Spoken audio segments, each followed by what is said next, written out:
In television history, some moments were so disturbing, so legally dangerous, or so reputation-shattering that networks tried to erase them entirely. No, hold him tight. Hold him tight. A national car chase spiraled into tragedy before millions of viewers. A children's cartoon hospitalized hundreds in a single night. These are the on-air moments networks buried. Christine Chubbuck's final broadcast. So July 15, 1974 started completely normal at WXLT-TV in Sarasota, Florida. Christine Chubbuck, this 29-year-old news reporter, actually seemed happier than usual that morning. She told her co-workers she needed to do a quick newscast before her regular talk show, and nobody thought twice about it because she was completely professional. Everything was fine for the first 3 stories. Then the tape for story number 4 jammed. Christine just shrugged, looked straight into the camera with this unsettling calmness, and said something she'd written out beforehand. In keeping with Channel 40's policy of bringing you the latest in blood and guts, and in living color, you are going to see another first: an attempted suicide. She pulled out a .38 caliber revolver from the bag where she normally kept puppets for visiting sick kids at the hospital. Then she shot herself behind her right ear. Live on television. 14 hours later, she died at Sarasota Memorial Hospital. The station owner, Robert Nelson, immediately grabbed the master tape. Christine's family got a legal order making sure it would never air again.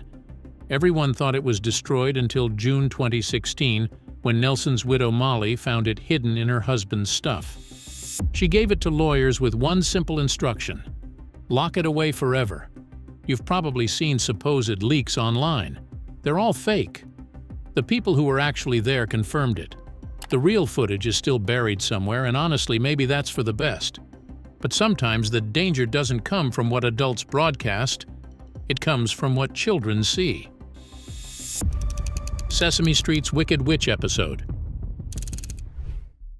Margaret Hamilton was 74 when she came back to play the Wicked Witch from The Wizard of Oz on Sesame Street in early 1976. Episode 847 aired February 10th, and the plot seemed innocent enough. The witch loses her broomstick and wants it back, teaching kids about fear and being polite. Hamilton went full witch, though. Green face, black hat, that cackling voice. She threatened to turn Big Bird into a feather duster and made it rain inside Hooper's store. Parents absolutely lost it. Letters flooded in describing children having complete meltdowns, screaming and crying, refusing to watch Sesame Street ever again. One little girl named Rebecca wrote begging them to never bring the witch back because she kept having nightmares. The network did emergency test screenings, and kids watching in color were especially fixated on her green face. They pulled the episode immediately. For decades, it became this urban legend until someone leaked it to YouTube in June 2022, where it got hundreds of thousands of views. At least that was pre-recorded. What happened next went out live with no way to stop it. Fox News: the car chase gone wrong. Live television can go sideways fast, and Fox News learned that the hard way on September 28, 2012. Shepard Smith is doing his usual thing on Studio B, narrating this car chase like it's a sporting event. Jodan Romero, a 33-year-old guy with a weapons record, allegedly carjacked a red Dodge Caliber at gunpoint that morning in Phoenix.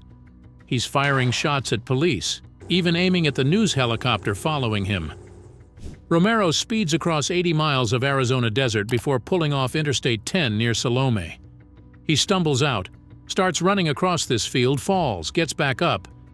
Then he stops near a scraggly tree and reaches into his waistband. Fox supposedly had a 5-second delay for exactly this kind of situation. The newsroom erupts. Smith is screaming, "Get off it! Get off it! Get off it!" The delay completely failed. Millions of people watched Romero shoot himself in the head in crystal clear HD. After the commercial break, Smith looks absolutely devastated. He apologizes for what he calls severe human error. The cruel irony? The local Phoenix Fox affiliate actually used their delay successfully. Angela Rodriguez sued Fox in June 2013 after her 2 kids came home from school and found the YouTube clip of their father's death. Both developed severe trauma from watching him die. Fox went into full damage control, scrubbing the footage from their site and copyright, claiming every upload they could find. At least that was an accident. What NBC did next was completely intentional. The Office's deleted scene. The Office was absolutely massive when Koi Pond aired October 29, 2009, right before Halloween. The cold open shows the Dunder Mifflin warehouse set up as a haunted house for local kids. Michael Scott is wearing this dick-in-a-box costume, everyone's got mediocre costumes, and then the curtain drops. Michael is thrashing violently from a noose around his neck. Children are screaming in genuine terror. He's flailing and shaking until he goes limp, then breaks character to say, "Kids, just remember, suicide is never the answer. It is the easy way out. You are not alone." 8.2 million people watched that night, and parents immediately started calling NBC. Here's what really happened, though. Karen Zucker, wife of NBC Universal CEO Jeff Zucker, worked in suicide prevention. She found the scene deeply offensive and asked her husband to pull rank. He called the producers directly. They recut the episode immediately and collected all the HD masters. The cold open vanished from every rerun, every DVD, every syndication package. If you watch Koi Pond on Peacock today, the episode just starts with the credits. A cold open erased because someone complained. But some moments are so horrifying they erase entire careers. WWE erases Chris Benoit. Professional wrestling sells drama, but what happened over 3 days in June 2007 was real horror. Chris Benoit was supposed to face CM Punk for the ECW World Championship at Vengeance on June 24th. Instead, he told people his wife Nancy and 7-year-old son Daniel had food poisoning. Early Sunday morning, he sent these bizarre text messages to co-workers. "The dogs are in the enclosed pool area. Garage side door is open." Then he gave his full physical address in Fayetteville, Georgia. When nobody could reach him by Monday, WWE called for a welfare check. Police walked into the house at 2:30 in the afternoon and found 3 bodies. Nancy had been strangled Friday night, her limbs bound. Daniel had been drugged with Xanax and suffocated Saturday morning while unconscious.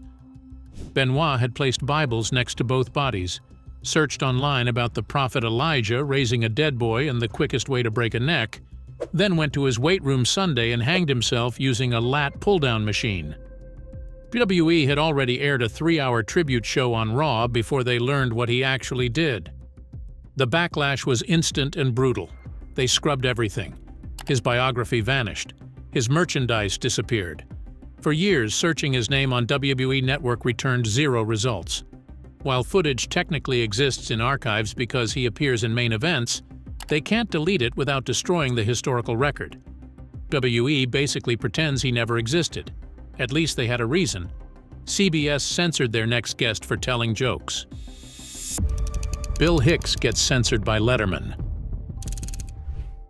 Bill Hicks walked into the Ed Sullivan Theater on October 1, 1993, wearing bright fall colors instead of his usual black. He'd bought the outfit specifically for what would be his 12th appearance on a Letterman show and his first on CBS's new Late Show. What nobody except close friends knew was that the 31-year-old had been diagnosed with terminal pancreatic cancer just months earlier. That afternoon, he delivered nearly 7 minutes of material. He opened with a bit about hosting a show called Let's Hunt and Kill Billy Ray Cyrus. He went after pro-lifers, telling them if they're so concerned, they should lock arms and block cemeteries. He joked about Easter, saying he'd been reading the Bible and couldn't find the word bunny or chocolate anywhere.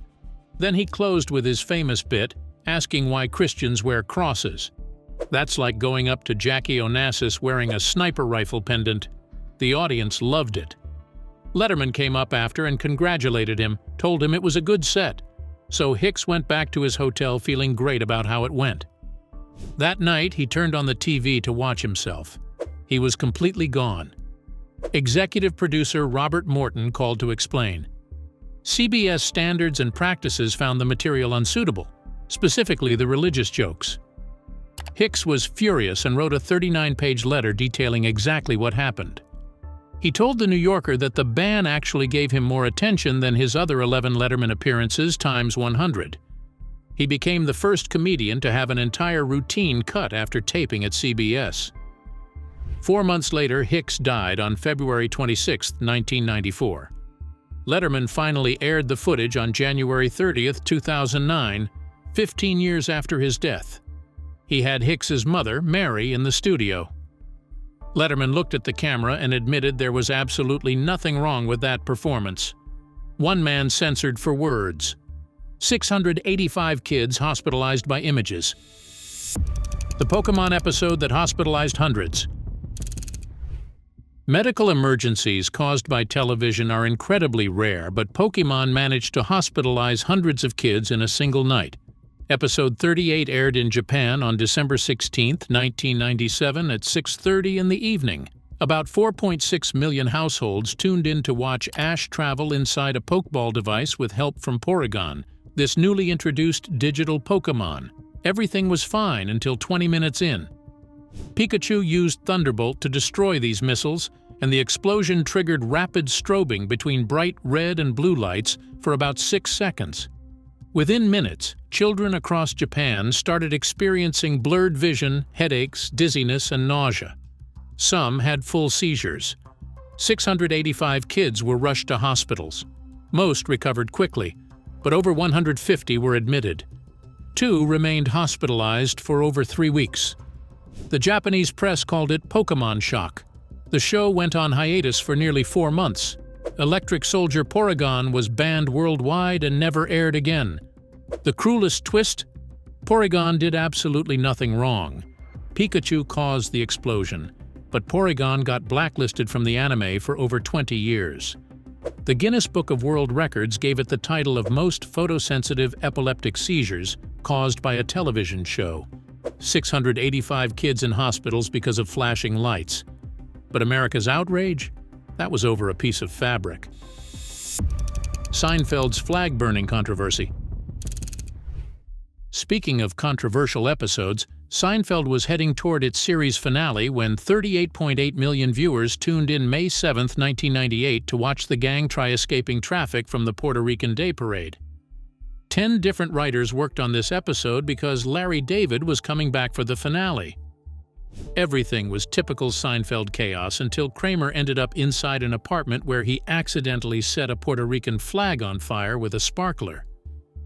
He tried putting out the flames by stomping on it, which looked exactly like flag desecration. An angry mob chased him while he delivered the line. "It's like this every day in Puerto Rico," Manuel Mirabal, president of the National Puerto Rican Coalition, told the Washington Post that seeing the burning flag made his blood boil. NBC apologized and immediately pulled the episode from reruns. The writers insisted it could have been any parade, which completely missed the point. The episode quietly returned to syndication in August 2002, completely unedited, but it remains one of the most controversial sitcom moments ever. At least Kramer was playing a character. Hawaii Five-0 taught viewers something they could actually use to kill. Hawaii Five-0's deadly teaching. Detective shows usually teach viewers how crimes are solved, but Hawaii Five-0 accidentally taught something way more dangerous. Episode 16 of Season 2 aired January 7, 1970, right when the show was climbing to 10th place in the ratings. The episode featured this hippie health freak whose girlfriend was found hanging from a noose. He practiced what 60s television described as a form of yoga or meditation, though anyone watching today would recognize it as something way more dangerous. The girlfriend's creepy neighbor turned out to be the real killer, using the hanging technique to murder her after she rejected his advances. Then, somewhere in America, someone hanged themselves after watching the show. Their parents sued CBS. Shelving the episode was part of the settlement. CBS immediately pulled it and never reran it. When the show went into syndication for decades, this specific episode was excluded from every package. The Season 2 DVD just included a disclaimer saying it wasn't included, with no further explanation. One episode pulled because someone copied what they saw. But what if the lesson was intentional? Tiny Toon Adventures Goes Too Dark. Saturday morning cartoons usually delivered simple lessons about sharing and friendship, but Tiny Toon Adventures decided to traumatize kids with a PSA gone horribly wrong. Episode 68 aired September 18, 1991 as part of a format called Elephant Issues. The segment was called One Beer. Buster Bunny, Plucky Duck, and Hampton Pig found a single bottle of beer in a fridge. Buster turned into this peer pressure demon, literally growing horns as he announced they were showing the evils of alcohol. After one sip each, all three characters instantly became wasted, developing 5 o'clock shadows, wearing hobo clothes, burping rhythmically. They stumbled around calling each other Brewski while the animation warped to show their drunk perspective. Plucky found a police car outside a donut shop with the keys still inside. Hampton slurred, "You mean like steal a car and risk going to jail? Sounds like fun." They drove drunk, crashed off a cliff, landed in a smoldering wreck on an actual grave. Their ghosts floated up to heaven with angel wings. Then Buster removed his fake wings and said, "I hope the kids got the message. Yeah, drinking's uncool." Fox aired it once, then immediately pulled it. The imagery of beloved cartoon characters getting drunk, committing crimes, and dying was considered too dark and jarring for a kids' show. Fox Kids banned it in '95, and it rarely got reruns anywhere.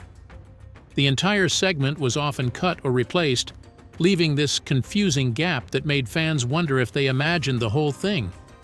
But this isn't all. Here's another one that'll surprise you. The Jimmy Savile Purge. Jimmy Savile was a beloved British institution who hosted Top of the Pops from 1964 to 1988. He presented the very first episode on New Year's Day '64 and returned to co-host the final episode in 2006. His charitable work raised an estimated £40 million.